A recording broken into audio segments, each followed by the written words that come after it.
بسم اللہ الرحمن الرحیم نحمدہ ونصلی علی رسولہ الکریم اما بعد۔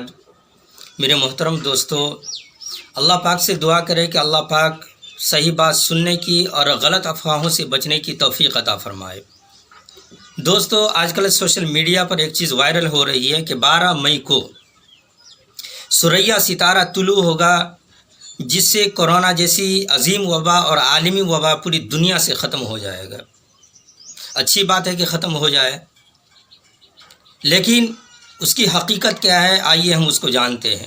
آج ہم آپ کو قرآن و حدیث کی روشنی میں ساری تفصیلات بتلائیں گے، لیکن اس سے پہلے کہ ہم آپ سے درخواست کرتے ہیں کہ آپ لوگوں کے غلط افواہوں سے بچیں، لوگوں کے غلط افواہوں پر بھروسہ مت کریں، اور آپ چھوٹے چھوٹے مولوی ملاؤں کے غلط تشریحات پر بھروسہ مت کریں، کیونکہ یہ وہ لوگ ہیں جو دین اسلام، مذہب اسلام اور اسلامی تعلیمات کے سوداگر ہیں، جو بنا تحقیق کے، جو بنا ریسرچ کے سوشل میڈیا کا سہارا لے کر اسلام کے پاکیزہ تعلیمات کو داغدار کرنے اور بدنام کرنے کی کوشش کر رہے ہیں۔ تو آئیے آج ہم آپ کو ثریا ستارے کے سلسلے میں حدیث سنا رہے ہیں، جس سے خود آپ کو اندازہ لگ جائے گا اور آپ خود سمجھ لیجئے گا کہ اس کی حقیقت کیا ہے۔ کیا حقیقت میں ثریا ستارہ طلوع ہوگا، نکلے گا تو اس سے کرونا وائرس کا خاتمہ ہوگا؟ حدیث سنیے۔ بسم اللہ الرحمن الرحیم۔ عن عتبان بن عبد الله بن سراقة رحمه الله قال سألت ابن عمر رضي الله عنهما عن بيع الثمار فقال نهى رسول الله صلى الله عليه وسلم عن بيع الثمار حتى تذهب العاهة فقلت ومتى ذاك قال حتى تطلع الثريا۔ اب آپ نے حدیث سن لیا، اب اس کا ترجمہ سن لیجئے۔ عثمان بن عبداللہ بن سراقہ نام کا ایک آدمی صحابی رسول حضرت عبداللہ ابن عمر رضی اللہ عنہما کے پاس تشریف لایا۔ اس نے اسے پوچھا کہ کیا ابھی پھلوں کی خرید و فروخت کرنا جائز ہے یا نہیں ہے؟ مطلب یہ ہے کہ کیا ابھی ہم پھل بیچ سکتے ہیں یا نہیں بیچ سکتے ہیں؟ تو صحابی رسول حضرت عبداللہ بن عمر رضی اللہ عنہما نے جواب دیا کہ اللہ کے رسول صلی اللہ علیہ وسلم نے منع فرمایا ہے کہ آپ پھل اور سبزی اس وقت تک نہیں بیچ سکتے ہیں جب تک پھل اور سبزی سے بیماری ختم نہ ہو جائے۔ تو اس نے پوچھا کہ یہ بیماری کب ختم ہوگی؟ تو آپ نے جواب دیا کہ ایک دن ثریا ستارہ طلوع ہوگا، نکلے گا، وہ اس بیماری کو ختم کر دے گا، اس کے بعد ہی خرید و فروخت کرنا جائز ہوگا۔ اب آپ نے حدیث بھی سن لیا، اس کا ترجمہ بھی سن لیا، اب حدیث کو سمجھنے کی کوشش کیجئے۔ دیکھیے، دنیا میں ہر چیز الگ الگ ہوتی ہے۔ دنیا میں جب چیزیں الگ ہیں تو دنیا میں بیماریاں بھی الگ الگ ٹائپ کی اور طریقے کی ہوتی ہے۔ کبھی بیماری انسانوں کے لیے ہوتی ہے، کبھی بیماری جانوروں کے لیے ہوتی ہے، اور کبھی بیماری پھل فروٹ اور سبزیوں کے لیے ہوتی ہے۔ جیسے ابھی انسانوں میں پائی جانے والی بیماری کرونا وائرس ہے، ویسے ہی اللہ کے رسول صلی اللہ علیہ وسلم کے زمانے میں پھلوں اور سبزیوں اور کھجوروں میں بیماریاں آئی تھی۔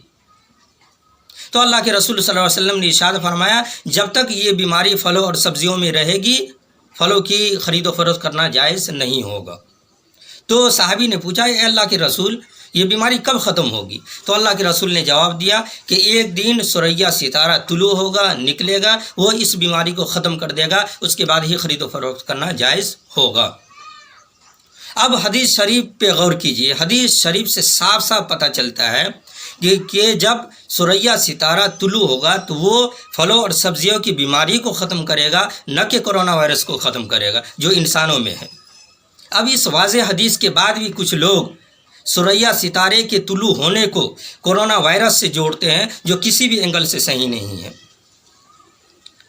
ثریا ستارے کو موجودہ بیماری کے ساتھ خاص کرنا، جوڑنا، حدیث میں کہیں اشارہ بھی نہیں ملتا ہے۔ یہ حدیث تو پھلوں اور سبزیوں کی بیماری کے سلسلے میں ہے۔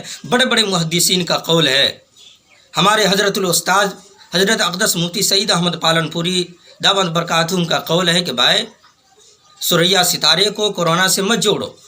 ہاں، آپ اللہ سے اچھائی کی امید کیجئے، آپ اللہ سے دعا کیجئے کہ اے اللہ، جیسے تو نے ثریا ستارے کی برکت سے پھلوں کی سبزی اور پھلوں کی بیماری کو ختم کرتا ہے، ویسے ہی تو انسانوں کی اس بیماری کرونا وائرس کو بھی ختم کر دے اس کی برکت سے۔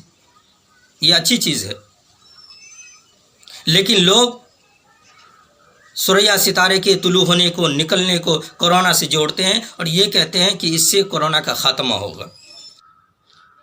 ہم علماء کرام سے خصوصاً اور عوام سے عموماً یہ درخواست کرتے ہیں کہ وہ علماء حدیث کے غلط تشریحات سے بچے اور عوام غلط افواہوں سے بچے. کہیں ایسا نہ ہو علماء کی غلط تشریحات اور عوام کے غلط افواہ دین اسلام، مذہب اسلام اور اسلامی تعلیمات کا مذاق بن جائے. کیوں؟ اس لیے کہ جو لوگ کہتے ہیں کہ جب ثریا ستارہ طلوع ہوگا وہ کورونا وائرس کو ختم کر دے گا، خدا نخواستہ اگر ایسا نہ ہو تو مذاق پھر آپ کا نہیں، مذاق مذہب اسلام، اسلامی تعلیمات اور کا بنے گا. اب میں آخر میں آپ سے یہی درخواست کرتا ہوں کہ ثواب کی نیت سے اس ویڈیو کلپ کو جتنا زیادہ سے زیادہ ہو شیئر کیجئے تاکہ ہر لوگ کے پاس یہ صحیح میسج پہنچ جائے اور لوگ غلط افواہوں سے بچ جائے. دعا کرے کہ اللہ پاک ہم سب کو صحیح بات سننے کی اور غلط افواہوں سے بچنے کی توفیق عطا فرمائے اور ہر طرح کی آفت و مصیبت اور بیماری سے ہماری حفاظت فرمائے. آمین. وآخر دعوانا ان الحمد للہ رب العالمین.